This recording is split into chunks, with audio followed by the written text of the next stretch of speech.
상대의 머릿속에 맴도는 생각만 듣고도 이것을 현실로 구현해내는 공간기획의 달인. 안녕하세요. 아이디어로 정면 승부하는 이경입니다. 아이디어는 실행력이 뒷받침되지 않으면 아무 소용이 없죠.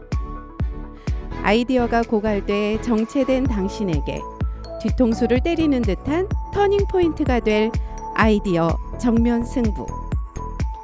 상상이 현실이 되는 마법 같은 프로세스 지금 시작합니다.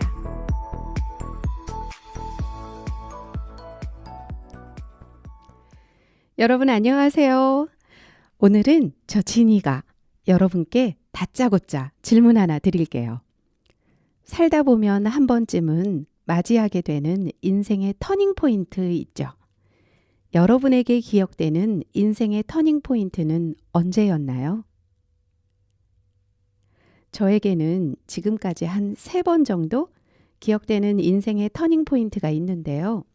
그 중에 저의 업력에 관련해서 터닝포인트가 된 프로젝트를 한번 소환해 보려고 합니다.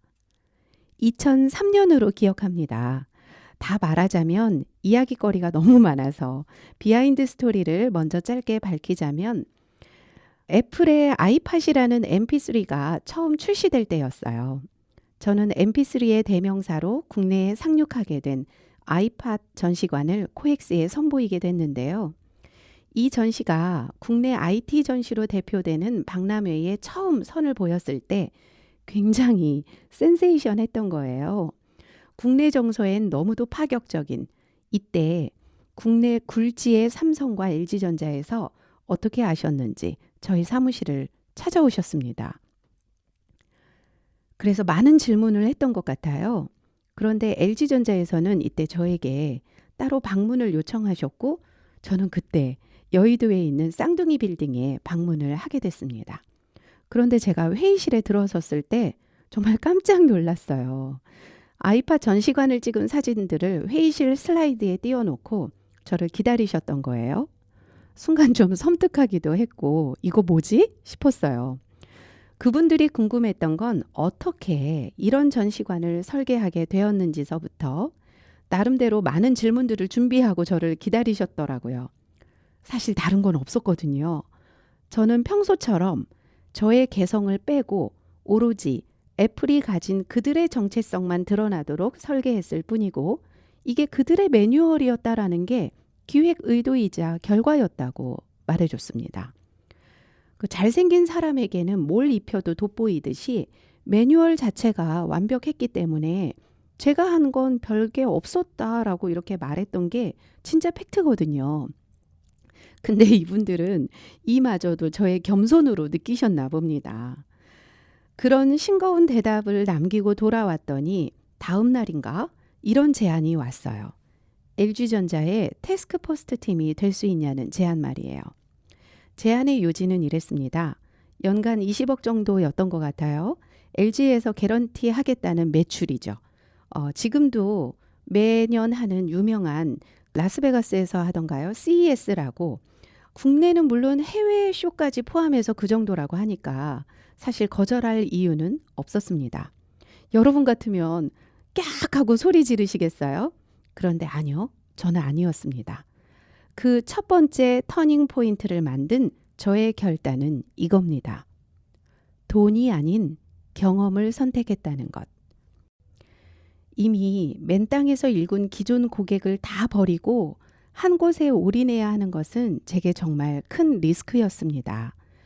저를 필요로 하는 고객들에게 제가 이제 큰일을 하게 되었으니 더 이상 일해드리기가 곤란하다라고는 절대 말할 수 없었을 뿐더러 또 한 가지 이유는 영원히라는 표현은 좀 그렇지만 그런 개념을 믿지 않았어요.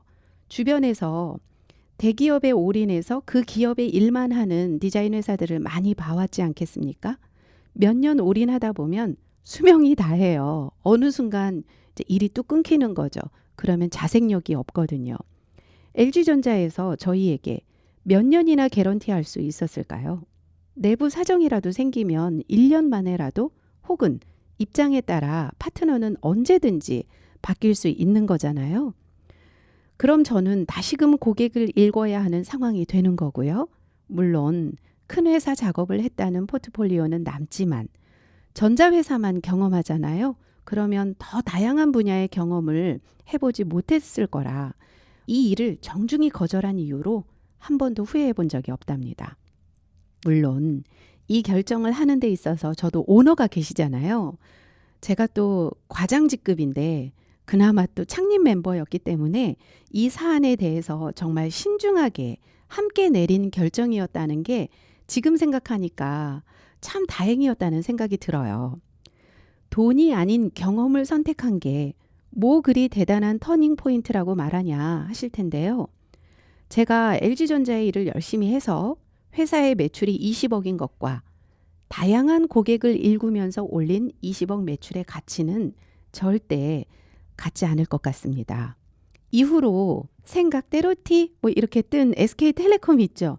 그곳에서도 협력업체 등록을 하라는 러브콜이 왔었지만 몇 개 회사에서 돌아가면서 그곳 일만 하는 것을 저는 선택하지 않았습니다. 이때 참 무슨 배짱이었을까 지금 생각해도 좀 멋져 보여요. 알아서 일을 주면 영업할 필요도 없고 조금 편할 수는 있습니다. 하지만 그건 철창 안에서 사육당하는 독수리와 다름없을 거예요.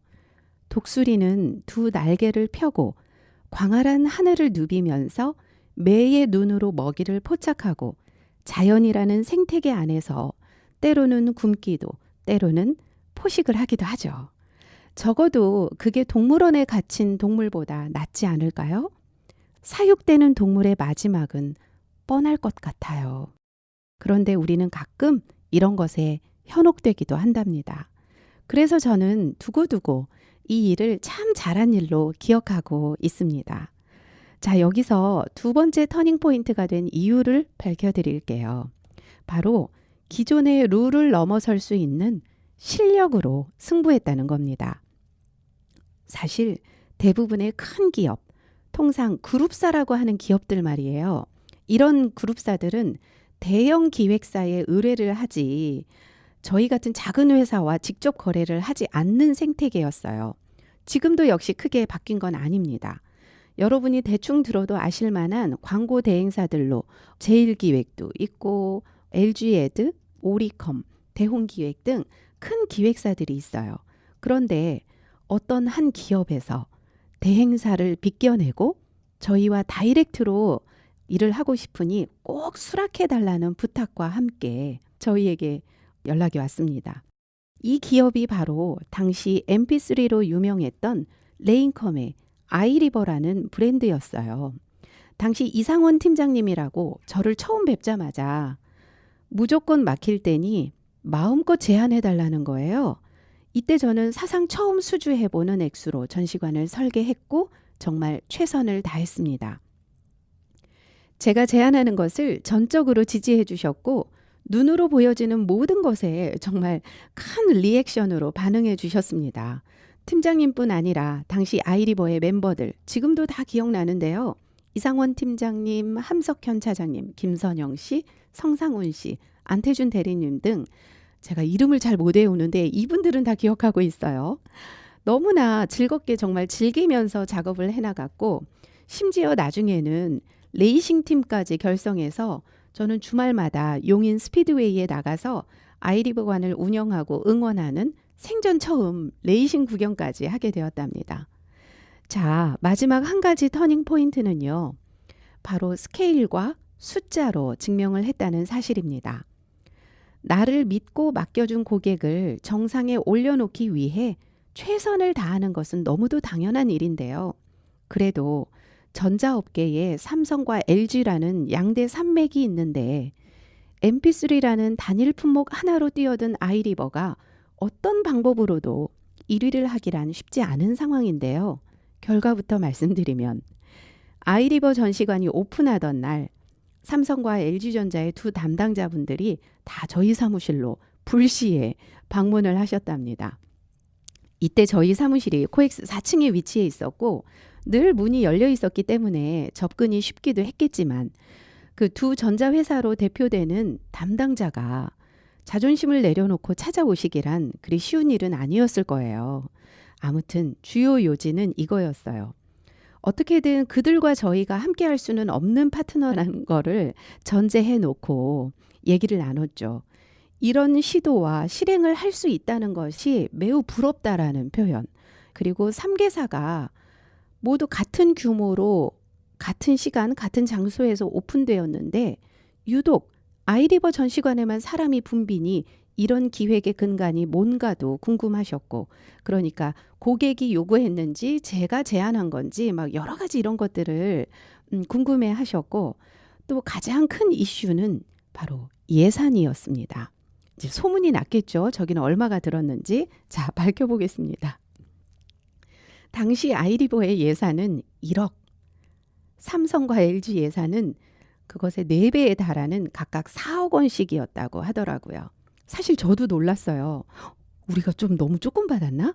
저쪽이 너무 많이 받았나? 하면서 이제 좀 오래 지났으니까 오픈해도 되겠죠? 벌써 15년 이상 지난 이야기니까요. 저는 그렇게 첫 해에 1억이라는 예산으로 행사를 치렀고 주변 업체가 4배에 달하는 비용을 쓰고도 아이리버가 최고의 전시관이 된 것에 대한 보상으로 그 다음부터는 차츰차츰 예산을 더 올려주셔가지고 함께 계속 윈윈했던 기억을 지금도 합니다. 이때 그 배우 김태희 씨가 막 데뷔하면서 막 뜰 때인데요. 아이리버 모델로 활동하면서 지금의 모습까지를 돌아보니까 참 감개무량합니다. 그만큼 저도 같이 성장했고 함께 나이도 먹고 같이 아줌마가 됐잖아요. 제가 오늘은 전시관 곳곳에 녹여낸 아이디어들은 하나도 설명드리지 않았는데요. 그 내용이 너무너무 많아서 방송을 한 3편 정도는 시리즈로 해야 디테일이 실린 아이디어들을 말씀드릴 수 있을 정도니까 이건 또 제가 열심히 블로그에 올려놓도록 해보겠습니다. 감동은 블로그에서. 네. 당시 저의 매출 평균 단가가 보통 한 6천에서 7천 정도였는데요. 아이리버를 통해서 단가가 1억대로 뛰게 되잖아요. 그러면서 또 큰 기업들을 만나게 되고 단일 프로젝트의 매출이 3억 원대로 올라가면서 덩달아 저도 2005년부터 꿈의 연봉이라는 억대 연봉 수령자가 되었고, 이건 저희 회사 대표님보다 더 많이 받는, 그래서 저희 대표님이 정말 자랑스러워 하시고 주변에 본인보다 월급을 더 많이 주는 직원이라고 얼마나 자랑을 하셨던지 본인의 프라이드가 되셨던 일화가 있습니다. 아마도 제가 처음 제안받았던 LG전자의 태스크포스트 팀이 되어서 매출을 올렸다면 그건 그냥 당연한 매출과 성과로 받아들여졌을 것이라는 생각이 좀 듭니다. 그래서 지금도 어디엔가 매이는 것보다 자유분방한 사고로 마음껏 상상하면서 제안할 때 아웃풋이 더 잘 나오는 것 같아요. 여러분, 저의 이런 행보가 저의 노력도 물론 있었지만 누구나 다 때가 있는 것 같아요. 운이라고도 좀 하시는데요. 저는 때라고 표현하고 싶습니다. 오늘이 당신의 때라고 한다면 얼마나 설레일까요? 기회는 준비와 때가 만나야 빛을 발한다고 하죠. 문제는 언제가 때인지 우리는 잘 모른다는 거예요. 그러니까 매 순간이 때라고 여기고 최선을 다해 준비하는 게 기회를 맞이하는 저의 방법이었다고 전하고 싶네요. 오늘만큼이라도 여러분의 절정, 최고의 타이밍으로 기억되게 만드는 그런 하루 되시기를 저 진이가 응원하겠습니다. 지금까지 아이디어 정면 승부 이경이었습니다.